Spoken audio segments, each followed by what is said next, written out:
Deci, și bine că ați venit la masă rotundă, îmbătrânirea populației și implicațiile fiscale pe termen lung pentru Republica Moldova, organizată de Institutul Național de Cercetări Economice al Academiei de Studii Economice, și această masă rotundă este organizată în cadrul subprogramului de cercetare al Centrului de Cercetări Demografice, tranziția demografică în Republica Moldova, particularități, implicații socioeconomice și consolidarea rezilienței demografice din Republica Moldova. Deci, după cum înțelegeți, evenimentul se desfășoară în format hibrid, de aceea, înainte de a începe, permiteți-mi să subliniez câteva detalii, aspecte organizatorice. Deci evenimentul va fi înregistrat, iar materialele evenimentului, rezultate, vor fi utilizate strict în scopuri științifice și vor fi ulterior plasat pe platforma academică a Institutului și a Academiei de Studii Economice. Vă rugăm să mențineți microfoanele închise pentru durata prezentării de astăzi, pentru a evita interferențele audio. Iar în cadrul sesiunii private, interactive, participanții online sunt încurajați să folosească funcția Raise Hand pentru a interveni sau utilizați chat-ul pentru întrebări, opinii, iar cei prezenți fizic vă încurajăm să profitați și să contribuiți în mod direct. Sunt onorată astăzi să moderez această discuție importantă. Mă numesc Mariana Buciceanu Vrabie, sunt șef Centrul Cercetări Demografice și în această masă rotundă vom explora provocările și, de fapt, și oportunitățile generate de îmbătrânirea populației asupra sustenabilității fiscale. Cu această ocazie dau cuvântul doamnei doctor habilitat Olga Gagauz, director al Institutului Național de Cercetări Economice, pentru un mesaj de deschidere. După care îl invit pe domnul Valeriu Prohnitski, doctor în economie, cercetător științific coordonator aici la Centrul de Cercetări Demografice, pentru a prezenta raportul său, în baza căruia vom avea rezultatele studiului. Vă mulțumesc, doamna Olga, vă invit. Da, eu cred că vă rugăm să ne anunțați dacă nu ne auziți la un moment dat. Suntem siguri că... Da, noastră online sunteți. Bună ziua, stimați colegi! Bună ziua, participanți la masă rotundă care sunt online. Este o oportunitate foarte bună și prin această modalitate sper că avem mai mulți participanți care vor asculta, vor discuta rezultatele acestui studiu. În anul curent a fost aprobată hotărârea Guvernului Republicii Moldova cu privire la elaborarea prognozelor demografice oficiale. Și în acest context, Centrul de Cercetări Demografice a elaborat prognoză demografică pentru perioada anilor 2024-2040. Rezultatele acestei prognoze nu sunt unele necunoscute. Cunoaștem că în Republica Moldova în ultimii ani se aprofundează procesul de îmbătrânire demografică, adică crește ponderea populației vârstnice în totalul populației, conform prognozei elaborate către anul 2040, numărul persoanelor care sunt în vârstă de 65 de ani și peste va fi aproximativ de 25%, adică fiecare a patra persoană va fi în această vârstă. Totodată, ponderea persoanelor în vârstă de pensionare, după limita de vârstă, va constitui circa 30%. Și această tendință este stabilită destul de ferm, în sensul că nivelul înalt al migrației scade numărul populației tinere în totalul populației, respectiv se schimbă acest raport dintre trei grupe mari de vârstă: copii, populația în vârstă aptă de muncă și persoanele vârstnice. Deja au fost, pe parcursul anului, au fost mai multe prezentări a rezultatelor prognozei demografice. Ceea ce observăm în ultimii ani este mai mult o constatare că în Republica Moldova, deci numărul populației, ponderea populației vârstnice este în creștere, dar mai puțin se vorbește despre activitățile, măsuri de politici care trebuie să fie implementate pentru a atenua efectele negative ale îmbătrânirii populației. Totodată, îmbătrânirea populației este un rezultat al progresului social, al progresului medical și odată că cu faptul că crește speranța de viață la naștere, deci oamenii, durata medie a vieții a populației este în creștere, acesta reprezintă și o oportunitate din cauza că hotarele bătrâneții se deplasează spre vârstele mai mature, acei care în prezent sunt în vârsta de 60 sau de 70 de ani, comparativ cu generațiile anterioare, sunt mai tineri și capacitățile lor funcționale sunt mai înalte. În acest sens, este foarte important ca potențialul persoanelor vârstnice să fie valorificat atât în domeniul economic, cât și în domeniul social, cultural, etc. Și astăzi avem acest studiu care vine cu unele rezultate, prezintă o combinație, deci în baza prognozei demografice deja a fost realizat un studiu, scopul căruia este de a demonstra care sunt implicațiile, consecințele îmbătrânirii populației și care sunt măsurile care este necesar de a întreprinde pentru a transforma îmbătrânirea populației în oportunitate. Sper că vom avea discuții interesante și pas cu pas vom trece doar de la constatare și recomandări la acțiuni concrete în domeniul politicilor publice. Înainte de a încă o dată oferi cuvântul domnului Valeriu Propulski, vreau să menționez că la invitația noastră au dat curs factorii, deci autoritățile publice locale, centrale, avem nemijlocit reprezentanți aici și a Ministerilor Muncii, Protecției Sociale, Educației, Economiei, Ministerul de Finanțe și alte instituții afiliate și vă mulțumim mult, suntem bucuroși că sunteți aici prezenți, recomandăm să veniți cu opinii, cu întrebări și să avem un eveniment fructuos și cu rezultate. Domnul Valeriu, vă invit pe dumneavoastră să prezentați raportul. Bună ziua tuturor! Vreau să mulțumesc pentru oportunitatea de a prezenta aceste rezultate. Evident, le voi prezenta într-o formă condensată, mai puțin tehnică, orientată spre decidenți, cu un accent anume pe partea care ține de politici și strategii optimale. În linii mari, studiul meu se încadrează în ceea ce se numește strategiile de adaptare la schimbările demografice. Aceste rezultate le văd ca rezultate preliminare sau, dacă doriți, intermediare. De ce zic intermediare? Pentru că am o preocupare pe termen mai lung privind interacțiunea dintre macroeconomie, demografie și politici economice. Aceste rezultate sunt preliminare deoarece voi continua aceste cercetări și, în mod clar, voi dezvolta și instrumentariul utilizat. Voi relaxa unele ipoteze. În alocuțiunea doamnei Găgăuz mi-am dat seama că probabil n-am ținut cont în cercetarea mea de acest element important care se referă anume la deplasarea frontierei, să spunem așa, bătrâneței. Persoanele care azi se pensionează la 63 de ani și se consideră bătrâne, s-ar putea ca să nu se mai considere bătrâne când vom fi la orizontul anilor 2035-2040. Totuși, aceste rezultate sunt grăitoare și cheamă la acțiune de partea decidenților.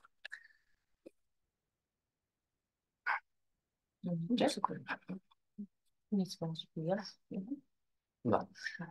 Voi avea o scurtă introducere în această prezentare, bazată în special pe unii indicatori macroeconomici. Voi vorbi pe scurt despre perspectivele demografice, fără a intra foarte mult în detalii, deoarece Centrul de Cercetări Demografice deja a prezentat mai multe scenarii. Eu utilizez aceste scenarii în analiza mea, integrând scenariile respective cu analiza și proiecția macroeconomică pe termen lung. utilizez conturile naționale de transfer pentru Moldova și voi avea un slide în care pentru cei care nu sunt în tema conturilor naționale de transfer, voi explica ce înseamnă aceste conturi naționale de transfer și de ce sunt utile pentru atât pentru studii științifice cât și pentru decizii de politici.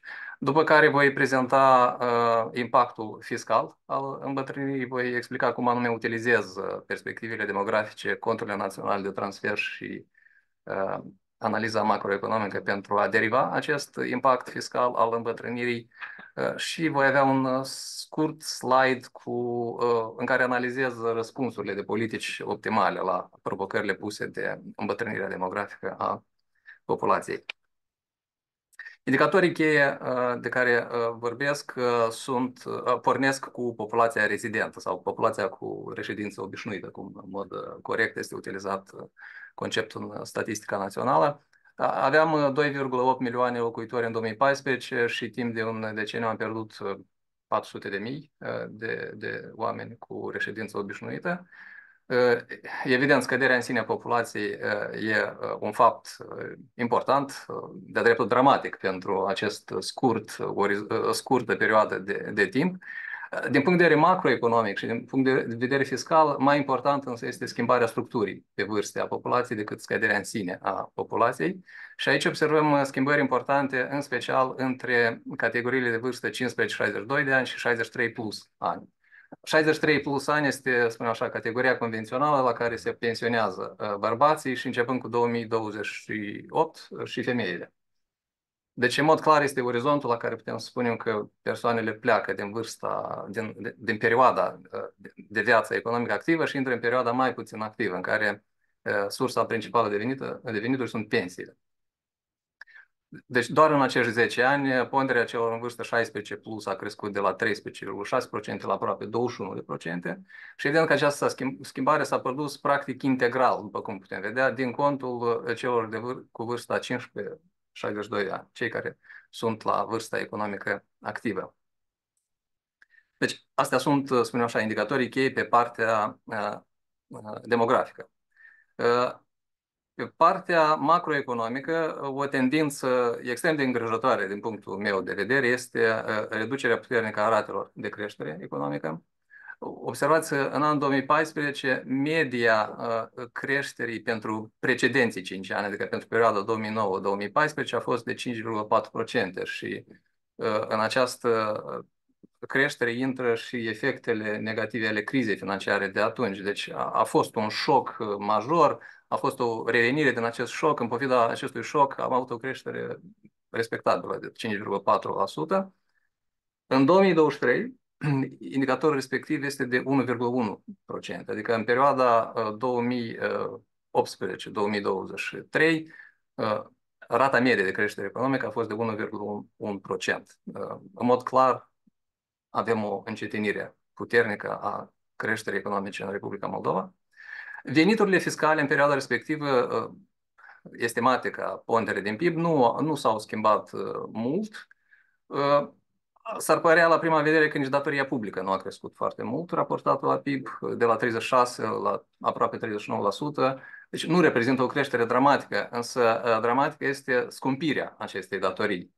Deci dacă în 2014 dobânzile efective pe care noi le achitam la datoria publică era de 0,6% din cheltuielile totale ale bugetului public național, atunci în 2023 aproape 5% din aceste cheltuieli erau alocate pentru deservirea datoriei.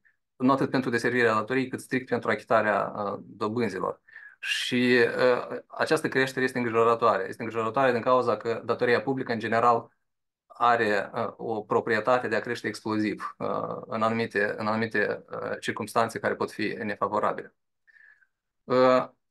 Dacă ne uităm în structura cheltuielilor bugetului public național, observăm din nou schimbări care corelează destul de bine cu schimbările care le observăm în structura pe vârste. O reducere substanțială a ponderii pentru educație, de aproape 2,5 puncte procentuale, 2,7.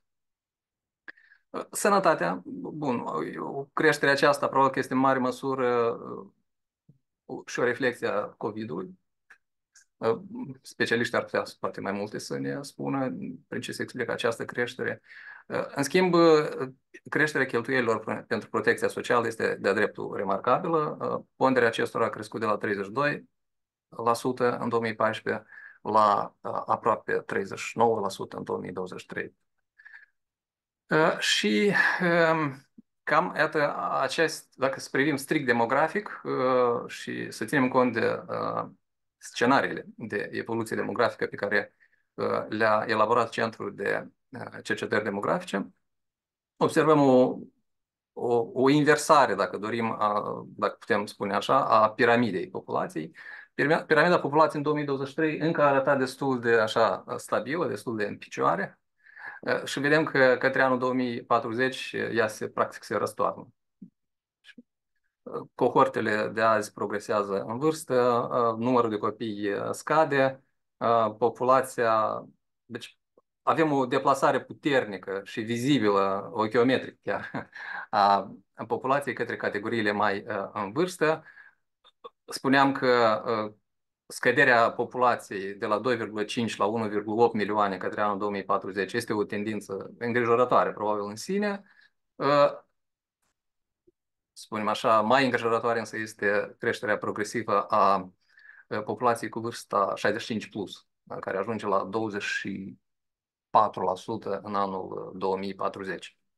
Și întrebarea care eu mi-o pun ca, spunem așa, ca cercetător orientat spre politici economice este ce se va întâmpla pe termen lung dacă persistă tendințele demografice și dacă tendințele macroeconomice care le-am văzut în ultimul timp persistă și ele. Deci ce se întâmplă prin interacțiunea lor? Cât de mult e clar, vedem că crește în mod clar datoria publică. Această datorie crește din cauza acumulării unor deficite.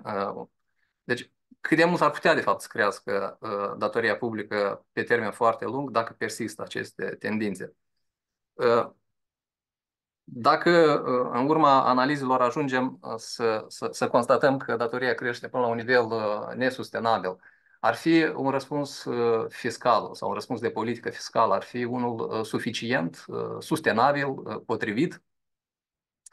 Dacă nu, care ar fi politicile de alternative de răspuns la aceste provocări? Și în abordarea mea analitică eu integrez evidențele din conturile naționale de transfer cu proiecțiile demografice și macroeconomice. Admit că utilizez o abordare destul de simplă, ea este mai degrabă una deterministă, una mai degrabă contabilă decât comportamentală, de asta și spuneam că pe termen lung probabil va trebui să reflectez asupra instrumentului de modelare. Însă nu cred că, ținând cont de magnitudinea schimbărilor demografice, rezultatele vor fi calitativ diferite. Puțin despre conturile naționale de transfer, pentru cei care probabil nu sunt nu posedă conceptele respectiv foarte, foarte bine. Vedeți în graficul din partea stângă evoluția consumului și evoluția cheltuielilor, evoluția consumului și evoluția venitului de muncă. Evoluția tipică pe parcursul vieții a cheltuielilor de consum și a veniturilor de muncă pentru o persoană. În realitate, ele probabil că nu arată tocmai așa, pentru că aceste rezultate vin nu dintr-o analiză longitudinală a persoanelor de-a lungul vieții, ci este o fotografie de moment. Fotografia respectivă privește populația la momentul respectiv și pentru populația la momentul respectiv determină consumul și veniturile din muncă. Însă acest grafic ne arată că la începutul vieții și la sfârșitul vieții apar deficite explicate de factori firești. Populația intră la 15-20 de ani în câmpul muncii și iese cam pe la 60, aproape de 63, marea majoritate iese din câmpul muncii. Deci apar aceste deficite. În partea stângă vedeți cum arată aceste deficite per capita, adică ținând cont de numărul de oameni de vârsta respectivă în anul respectiv. În partea dreaptă însă vedeți că dacă agregăm populația și aplicăm acest profil per capita, situația se schimbă puțin, deoarece graficul din dreapta ține cont și de numărul populației, și de profilul pe vârste al consumului și al venitului din muncă. E evident că aceste deficite cineva trebuie să le finanțeze pentru ca oamenii să existe. Aceste deficite în mare măsură sunt finanțate de transferuri private. Noi toți, acei care au copii, facem transferuri private în interiorul familiei noastre către copii. Sunt transferuri private către alte gospodării. Știm că foarte multe gospodării din Republica Moldova primesc transferuri de peste hotare, de la rudele care lucrează. Deci asta e o altă formă de transfer privat care se încadrează în aceste conturi naționale de transfer și care finanțează deficitele respective. Dar pentru anumite vârste, în special pentru vârstele avansate, transferurile publice sunt cele care în mod special finanțează deficitul. Deci deficitul care apare la sfârșitul vieții în mare parte este finanțat anume de transferuri publice și mai puțin de transferuri private. În figura din stânga vedeți două tipuri de transferuri publice, de fluxuri publice pe care le observăm în conturile naționale de transfer. Culoarea albastră mai întunecată sunt influxurile, deci cei care beneficiază de transferuri publice din perspectiva de nou a conturilor naționale de transfer, iar cu maro vedeți cine finanțează aceste transferuri. Și observăm că beneficiarii principali a transferurilor publice sunt, evident, tinerii, în special copiii, da? Și populația mai vârstnică. De ce e anume acest profil? De ce anume ei sunt principalii beneficiari? Dacă ne uităm în partea dreaptă, vedem că educația, în mare măsură, explică la începutul vieții acest influx puternic de transferuri publice. Iar la sfârșitul vieții, pensiile sunt cele care, în mod special, determină un aport atât de semnificativ. Aceste grafice sunt calculate pe baza... Bun, ele provin din conturile naționale de transfer. Conturile, la rândul lor, au fost elaborate pe baza sondajului bugetelor gospodărilor casnice, o sursă extrem de valoroasă din punctul meu de vedere de date, produs de Biroul Național de Statistică, și aceeași sursă, sondajul bugetelor gospodărilor casnice, o folosesc pentru a determina rata de ocupare specifică pe vârste. Demografii utilizează concepte similare. Da? Demografii vorbesc de rata mortalității specifică pe vârste. Iată, eu am calculat o rată de ocupare specifică pe vârste. Această rată ne arată care e ponderea populației de vârstă respectivă ocupată în câmpul muncii. Am nevoie de această rată de ocupare specifică pe vârste ulterior în modelul meu. Aceste două grafici arată cum au evoluat profilurile transferurilor publice pe care le-am prezentat mai sus în perioada 2019-2022.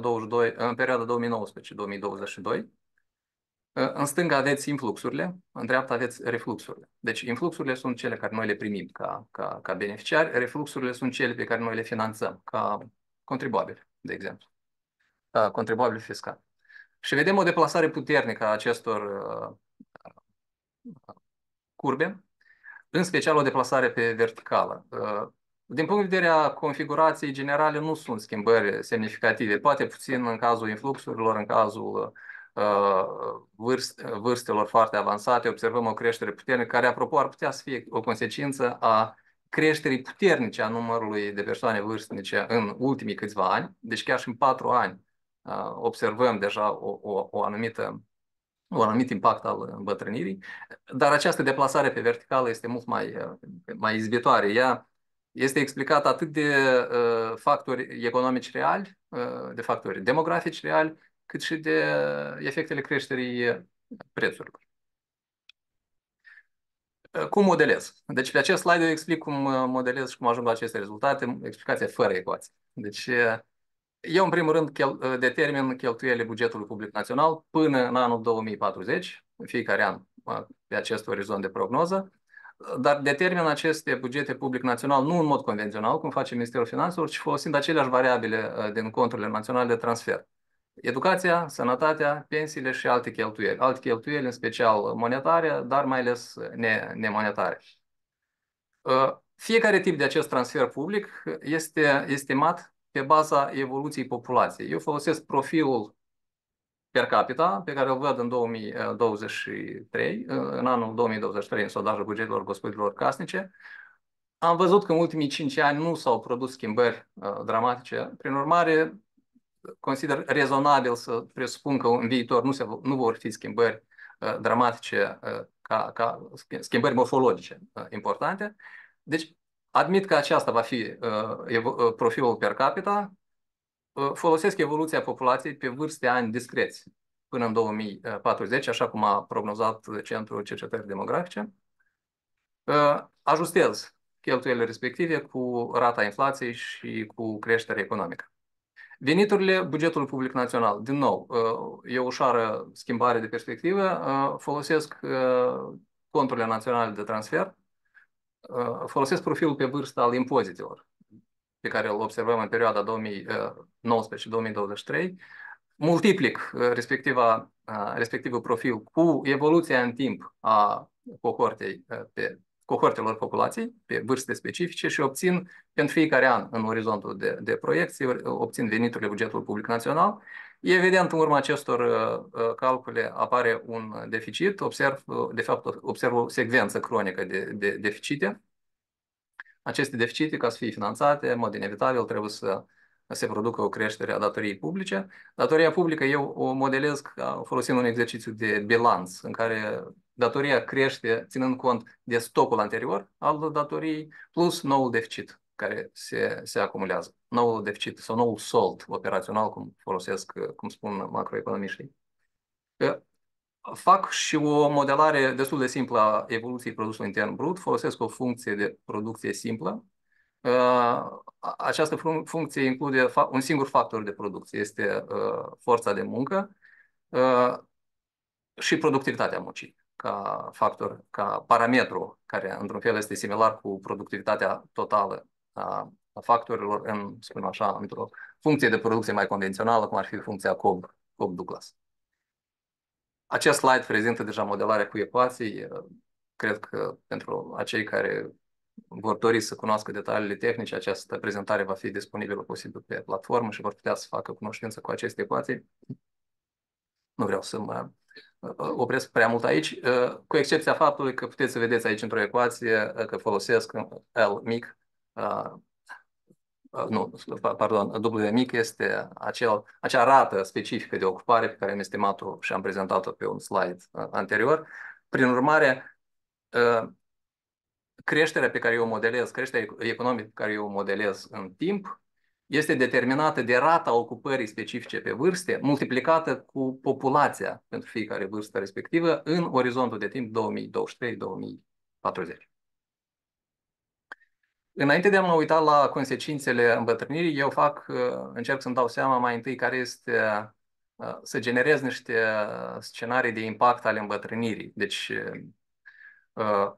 adică să-mi dau seama care va fi impactul fiscal al îmbătrânirii fără politici de răspuns.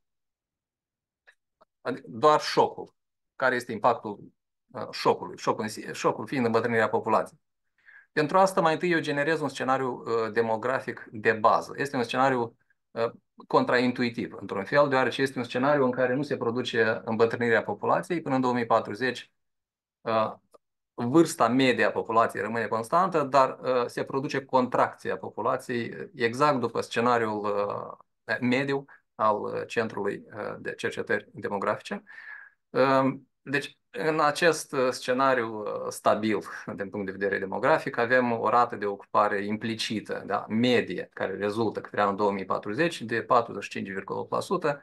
În prezent, dacă nu mă înșală memoria, e în jur de 43%, deci probabil o ușoară creștere a ocupării, dar destul de mică. Asta e situația când nu se produce îmbătrânirea demografică. Însă, în toate cele trei scenarii pe care le-a produs Centrul de Cercetări Demografice, noi de fapt observăm îmbătrânirea populației și eu am folosit fiecare din cele trei scenarii, scenariul jos, mediu și înalt. Puteți să vedeți că deosebirile în rata de ocupare implicită către anul 2040 nu sunt semnificative. În cazul scenariului înalt, da, avem o creștere probabil puțin mai serioasă a ocupării. Aceasta însă vine nu din cauza că populația îmbătrânește mai puțin, ci din cauza că probabil decesele nu sunt într-un număr atât de mare. Nu știu exact cum au fost generate scenariile, dar eu explic asta în special prin creșterea anume a numărului populației de vârstă aptă de muncă.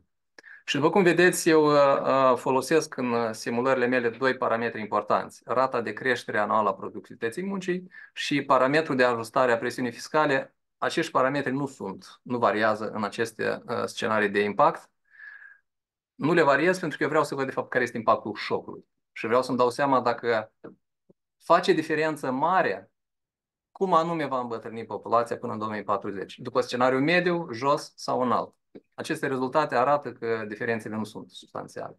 Indiferent de cum anume va evolua, indiferent de scenariul după care va evolua populația până în 2040, este clar că avem schimbări dramatice în influxurile publice, care le vedeți acum în această aglomerare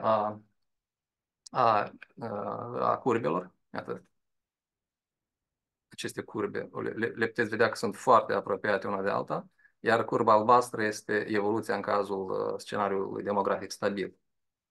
Schimbările sunt și mai importante dacă privim la refluxuri, adică cine va trebui să finanțeze sistemul public. Din nou observăm că curbele sunt destul de apropiate în cazul celor trei scenarii demografice, deci ele sunt destul de strâns una de alta și în cazul scenariului stabil observăm divergențe destul de mari. Această analiză îmi arată că, practic, indiferent de cum anume se va produce îmbătrânirea,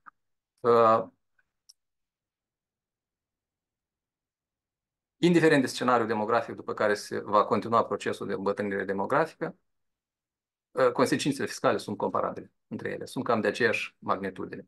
Deci, o creștere puternică a deficitului bugetar de la minus 2% în prezent către undeva minus 10% către anul 2040.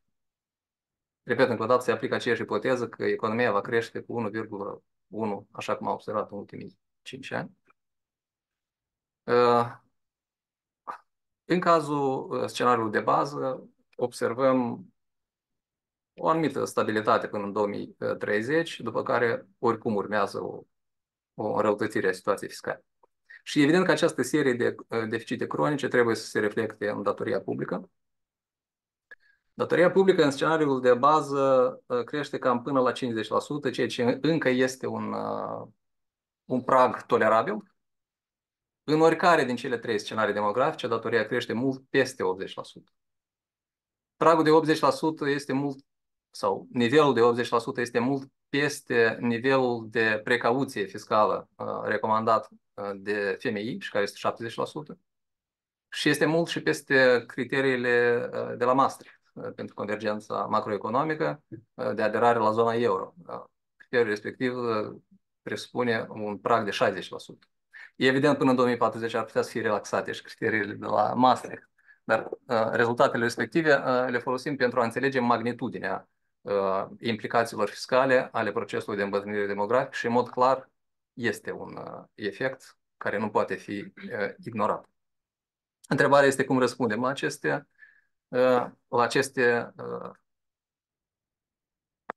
aceste tendințe. Eu am generat 4 politici sau 4 scenarii de politici. Scenariul fiscal normal este scenariul în care rata de creștere anuală a productivității muncii este de 4%, așa cum am văzut în perioada 2019-2023, dar se ajustează presiunea fiscală pentru ca către anul 2040, în mod garantat, să atingem nivelul de 50% a datoriei publice. Deci ca să ajungem la acest nivel, trebuie să majorăm presiunea fiscală. Acesta este un parametru care în fiecare an ajustează gradual presiunea fiscală. Al doilea scenariu este fiscal lent, în care e aceeași evoluție demografică, conform scenariului mediu al Centrului pentru Cercetări Demografice, dar productivitatea muncii crește mai lent. Și observați că nu e diferență mare între 4% și 3%. E evident că răspunsul fiscal trebuie să fie mai mare ca să compenseze această creștere economică mai lentă. Al treilea scenariu de politici este de ocupare normal. El presupune creșterea ocupării, doar a ocupării, fără ca să umblăm la productivitatea muncii. Politica fiscală nu crește, nu crește în niciun fel. Deci singurul parametru care corectează, spunem, presiunea datoriei publice este anume creșterea ocupării. Și vedem că în acest scenariu, pentru ca să ajungem la nivelul de 50% datoria publică din PIB către anul 2040, ocuparea trebuie să crească până la 71%, ceea ce e un nivel nesustenabil din orice punct de vedere. Asta ar însemna că seniorii care azi se pensionează la 63 de ani, fie ar trebui să pensioneze la 68 de ani, fie cei care fie îi lăsăm să pensioneze, dar să stimulăm atât de activ ocuparea la vârsta 63 plus, încât rata de ocupare a vârstei respective să crească de la, dacă nu greșesc eu, 10 sau 11% până la aproape 25%. E greu să ne așteptăm că atâția oameni în vârstă vor reveni în mod activ pe piața muncii, dar mai mult decât atât, această creștere a ocupării cere practic mutarea populației din școli în câmpul muncii. Ceea ce evident poate fi un răspuns economic rezonabil pe termen scurt, dar absolut contraindicat pe termen lung, deoarece aceasta evident înseamnă degradarea totală a capitalului uman. Ultimul scenariu pe care îl generez este scenariul de ocupare rapid, în care singurul parametru pe care îl modific este productivitatea muncii. Deci productivitatea muncii nu crește cu 4, ci cu 5%. O mică creștere a productivității muncii rezultă într-un cu totul alt necesar al ocupării către anul 2040. 59%, ceea ce este un nivel absolut rezonabil din punct de vedere economic și, de fapt, este un nivel de convergență firesc către care oricum ar trebui să ajungem dacă vrem să rămânem competitivi. În România, dacă nu greșesc, e în jur de 62%, Slovacia e în jur de 65%. În țările vest-europene, nivelul de ocupare este puțin chiar mai mare. Concluzii. Este clar că îmbătrânirea demografică conduce la o cerere tot mai mare pentru pensii și servicii de sănătate și aceasta are implicații fiscale semnificative, mai ales pe termen foarte lung. Pe termen foarte scurt putem să nu observăm asta, ne îndatorăm, răspundem, avem posibilități de manevră, ajustăm unele cheltuieli, raționalizăm alte cheltuieli, pe termen lung însă impactul e aici și nu putem evita. Trebuie să recunoaștem că există riscuri fiscale semnificative. Dacă persistă dinamica economică care am observat-o în ultimii 5 ani și cuplăm această dinamică cu îmbătrânirea demografică, în mod clar avem o creștere a datoriei publice către anul 2040 peste nivele sustenabile. S-ar putea ca modelul să fie, știți, imperfect, să nu fie 80%, să fie 70%. Oricum acest lucru, în mod clar, nu ne salvează foarte mult. Este clar că avem presiuni mari fiscale de care trebuie să ținem cont.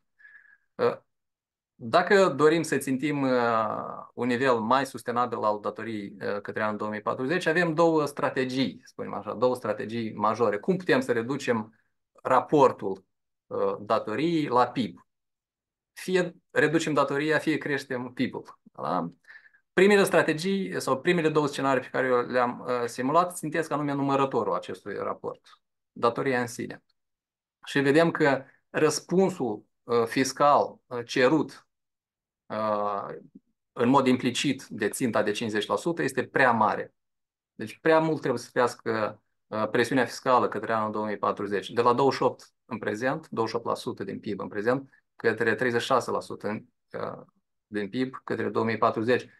Și asta în circunstanțele în care noi dorim să aderăm la Uniunea Europeană, vrem să rămânem competitivi, vrem să atragem mai multe investiții. Dacă suntem impuși în paralel să creștem presiunea fiscală, în mod clar nu vom fi competitivi.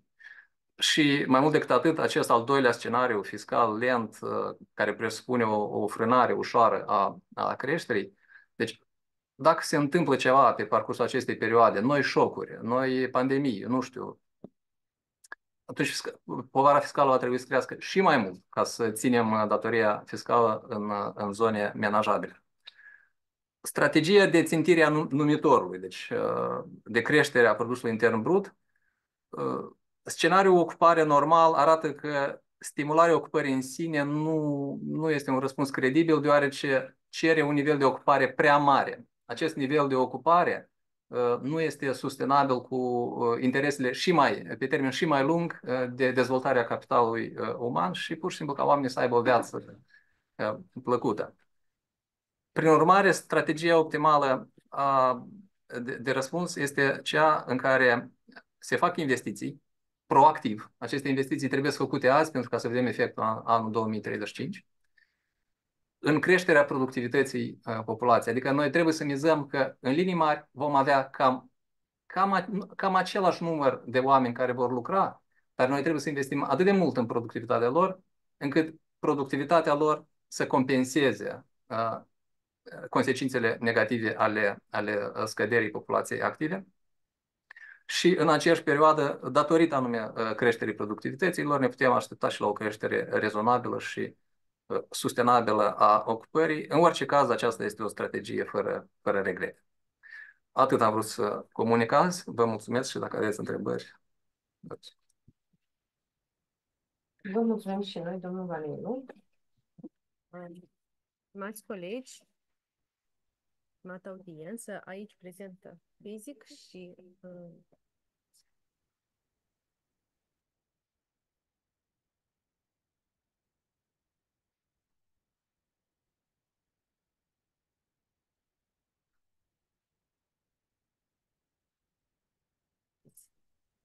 acum mă auziți? Da. Vă mulțumesc pentru confirmare. Deci, dragi colegi, deschidem panelul de discuții și dacă aveți întrebări aici, opinii și cei prezenți online, vă rugăm să ne dați de știre. Aici, prezenți fizic, domnul Vitalie Știrba, cercetător științific din cadrul Centrului Cercetări Demografice. Poftim. Vă rog. Da. Vă rog, cum ați estimat creșterea anuală a productivității muncii? Te întreb asta în contextul în care anual au loc schimbări majore în structura pieței muncii, avem mai mulți absolvenți în industria creativă decât, nu știu, sudori sau mecanici și cei din industria creativă mai degrabă vor sta în țară pentru că salariile lor sunt mai competitive și își pot permite mai mult să consume de bani ăștia, în timp ce cei care absolvesc școli profesionale mai degrabă că vor pleca în străinătate. Deci, da, cum estimați creșterea anuală a productivității muncii? Mulțumesc pentru întrebare. Eu nu am... Mulțumesc pentru întrebare. Deci, în mod...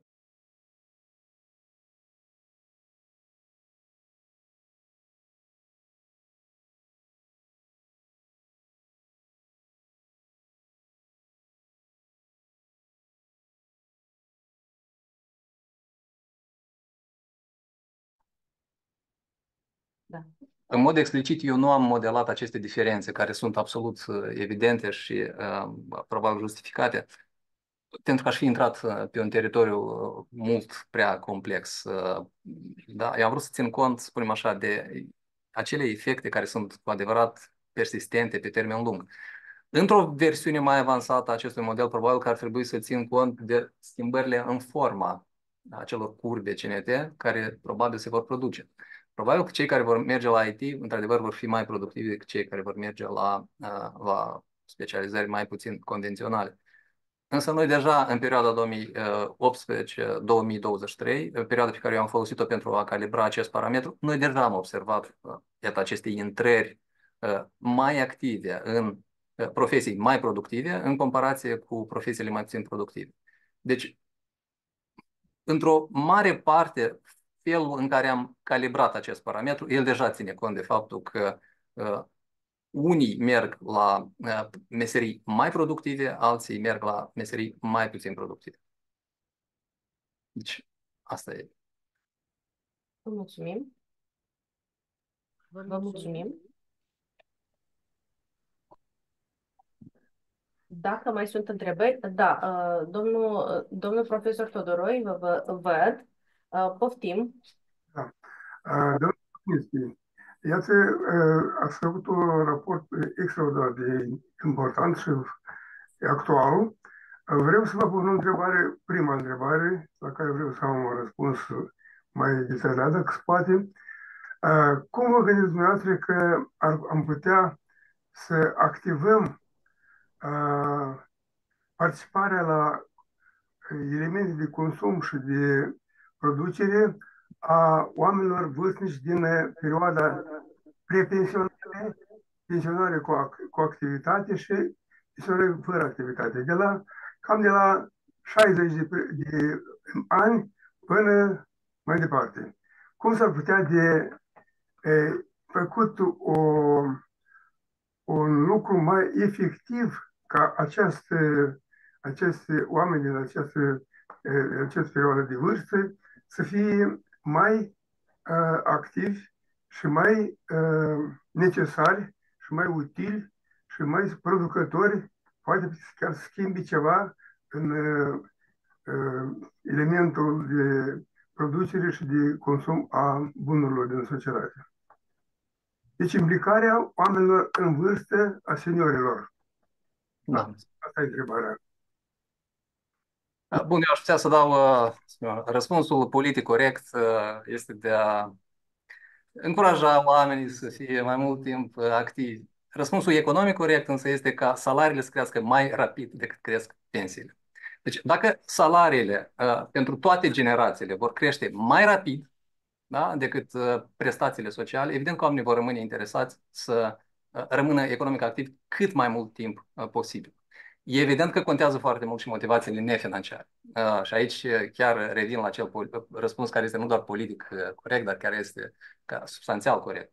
Noi trebuie să avem politici care încurajează așa, respectul intergenerațional. Trebuie să avem grijă ca cei care au atins vârsta de pensionare, nu în mod obligatoriu să fie aruncați de pe traiectoria profesională, din simplu motiv că au atins o vârstă.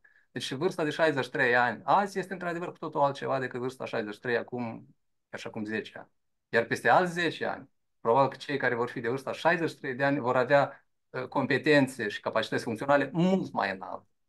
Probabil, iată, acesta, al doilea element al răspunsului meu, tot ar putea să fie unul important care ar trebui să fie analizat în perspectiva politicilor, dar acesta nici de cum nu reduce relevanța la primul meu argument. Deci creșterea salariilor. Creșterea salariilor trebuie să fie și răspuns inclusiv la provocările demografice, ca să reținem mai mulți tineri în țară. Tinerii nu vor rămâne în țară doar datorită apelurilor noastre la patriotism economic. Ei vor rămâne în țară dacă vor putea crea familii în Republica Moldova, dacă își vor putea achita facturile și dacă vor putea să aibă un plan, o perspectivă de creștere în carieră. Mulțumesc, dar a doua întrebare. Iată, la sate sunt un deficit foarte mare de locuri de muncă. Și sunt foarte multe lucruri care ar putea seniorii de la sate să le îndeplinească. Deci, chiar începând cu lucruri de conservare, de prelucrarea lăinii, lucruri care pot fi făcute de bătrâni. Întrebarea este așa: cum s-ar putea de activat întocmai și de creat aceste locuri de muncă întocmai pentru bătrâni? Pentru că ei, seniorii de la sate, ar putea să fie implicați și să aducă un prinos respectiv în fondul Republicii. Deci în aceea că eu am contactat mai mulți lideri și le-am spus, am pus așa o întrebare simplă de tot. Ar putea oare bătrânii de la sat să fiind implicați în muncă, să aprovizioneze satul cu cele necesare? Și au spus că da, e posibil. Care e părerea dumneavoastră? Da. O întrebare e dificilă. Locuri de muncă, e evident că cei care creează locuri de muncă, ei au obiectivul ca aceste locuri de muncă să fie cât mai productive. Însă angajatorii tot mai mult se confruntă cu necesitatea de a angaja oameni care sunt poate mai puțin productivi decât ei inițial estimau atunci când au creat aceste locuri de muncă. Deci este un deficit acut de forță de muncă, inclusiv în sate. Răspunsul meu, prin urmare, ar fi nu crearea locurilor de muncă pentru seniori, pentru că nimeni nu le creează anume pentru seniori. Aceste locuri de muncă care există trebuie să fie adaptabile pentru seniori. Deci asta ar însemna, de fapt, investiții nu atât în locurile de muncă, cât în seniori. Deci în capacitatea lor tehnologică, în capacitatea lor de a interacționa comod cu un calculator sau cu un echipament sau cu o instalație. E evident că aceste investiții pot fi atât publice, făcute de guvern, cât și private, făcute direct de oamenii care angajează seniorii. În ambele cazuri însă trebuie să fie motivații puternice pentru cei care doresc să revină în câmpul muncii și din nou aceste motivații pot să vină doar din salarii mai mari. Probabil că la vârsta respectivă contează extrem de mult și dorința de a rămâne relevant din punct de vedere social. Oamenii vor să lucreze nu doar pentru ca să primească salariul, dar ca și pur și simplu să rămână membri a societății, să comunice cu cineva. De nou, eu nu pot să dau un răspuns poate pe placul tuturor și imediat operațional, dar în linii mari cam acesta ar fi conturul, cred eu, al intervențiilor care ar putea fi ca răspuns. Deci, mai degrabă adaptarea locurilor de muncă decât crearea locurilor de muncă noi, pentru că nimeni nu le va crea anume țintind, poate cu mici excepții, țintind anume populația vârstnică și investiții majore în vârstnici pentru ca ei să poată reveni și să se simtă confortabil cu noile tehnologii care se folosesc azi. Mulțumesc. Mulțumesc. Și a treia întrebare, ultima, care vă dau, pentru că prea mult ocup timpul. Deci sunt multe asociații, așa numite asociații seniorii sătești. De exemplu, eu vă pot să vă dau niște exemple. Seniorii Dorlești, seniorii Zagaranci de Ungheni, seniorii Unțăști și mai departe. Deci se fac niște asociații seniorale în sat care ocupă tocmai partea oamenilor în vârstă, în ocupații, diferite ocupații, chiar începând, să zicem, cu facerea diferitor elemente culturale, elemente de producere.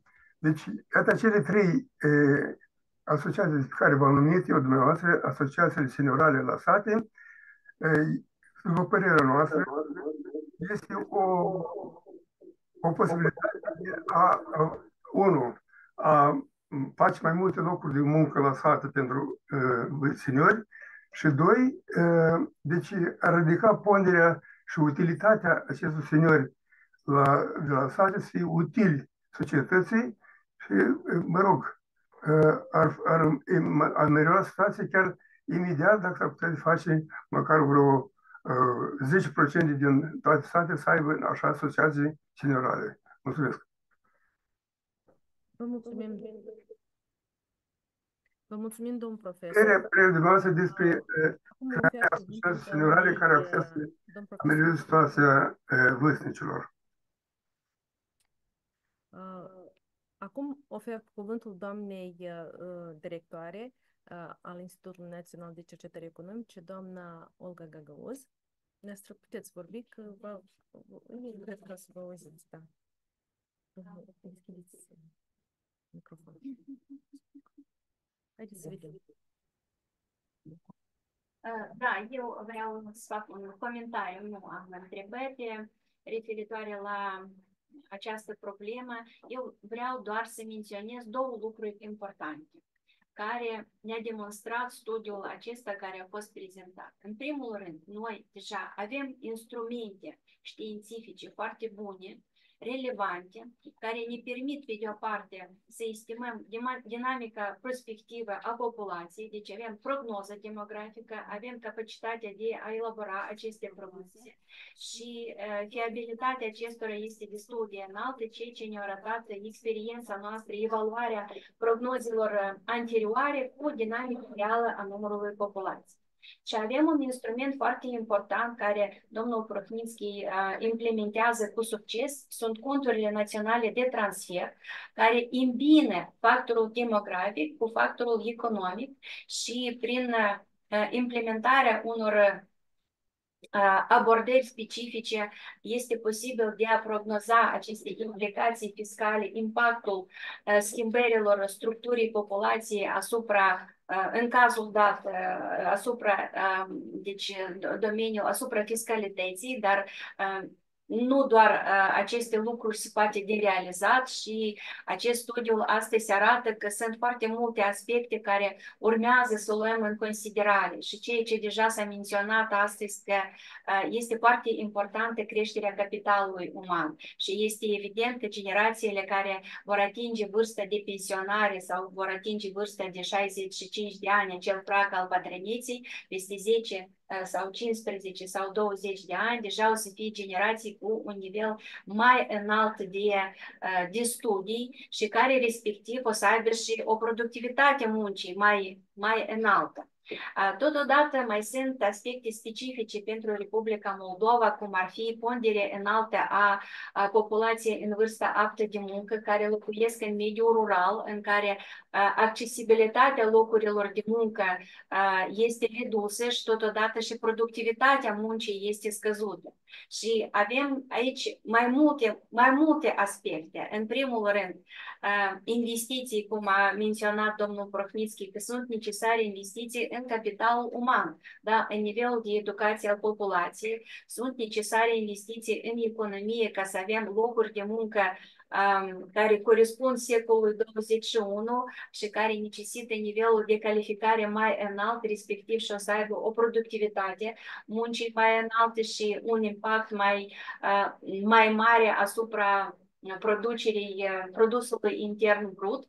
Este vorba despre asigurarea competitivității forței de muncă pe parcursul vieții, deci investiții în capitalul uman pe parcursul vieții, ca persoanele care ajung la vârstele de pensionari sau prepensionare, la vârstă de 50 de ani, 55 de ani, să aibă acces la cursuri de perfecționare. Acum vorbim despre implementarea rapidă a tehnologiilor informaționale în activitate, în diverse sectoare.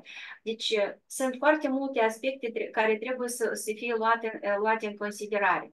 Totodată, dacă revenim la acel profil al piramidei pe vârste și sexe, da, și cu acea formă de ciupercă în anul 2040, vedem că, în principiu, acei care sunt în vârstă de la 50 de ani până la 63, da, până la vârstă de pensionare, proporția lor în totalul forței de muncă o să fie destul de înaltă.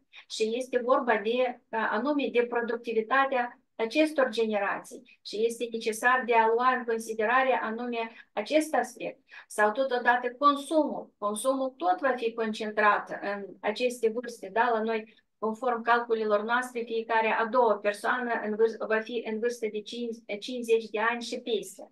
Da? Dar asta nu vorbim despre că toți o să fim bătrâni. Asta înseamnă că avem oportunități mai mari pentru a rămâne activ la vârstele mai înaintate. Și consumul va fi concentrat la aceste vârste înaintate și cunoașteți foarte bine că există așa un termen, economia argentie, da? Deci producerea bunurilor serviciilor pentru aceste categorii de populații tot prezintă un aspect important care trebuie să fie luat în considerare în dezvoltarea politicilor economice. Deci sunt mai multe aspecte. Pe de o parte, asigurarea creșterii economice, ceea ce este foarte necesar pentru economia noastră, asigurarea competitivității Republicii Moldova, inclusiv prin asigurarea competitivității forței de muncă. Pe de altă parte, sunt alte aspecte care poate astăzi n-au fost vizibile, dar noi am discutat și am prezentat la conferința noastră științifică din octombrie că vom avea o proporție destul de mare a persoanelor care vor avea nevoie de îngrijire. Și aici tot sunt și locuri de muncă, inclusiv necesitatea de a dezvolta serviciile respective. Sperăm că această prezentare și aceste rezultate care au fost obținute pe parcursul acestui an, vor fi luate în considerare de factorii de decizie. Noi pe toate rezultate le facem public, da? Și rezultatele acestui studiu vor fi plasate pe site-ul Institutului. Sper că mai au apărut întrebări, poate și din partea altor persoane, din partea factorilor de decizie. Nu, aici întrebări Nu au apărut. Dacă ne auziți, vă rugăm adică sper că ne auziți, vă rugăm să veniți cu o opinie Avem aici prezent reprezentantul Ministerul Muncii și Protecției Sociale. Aici fizic avem prezenți mulți reprezentanți ai altor ministere și vă invităm să mai discutăm, să interacționăm pe baza rezultatelor.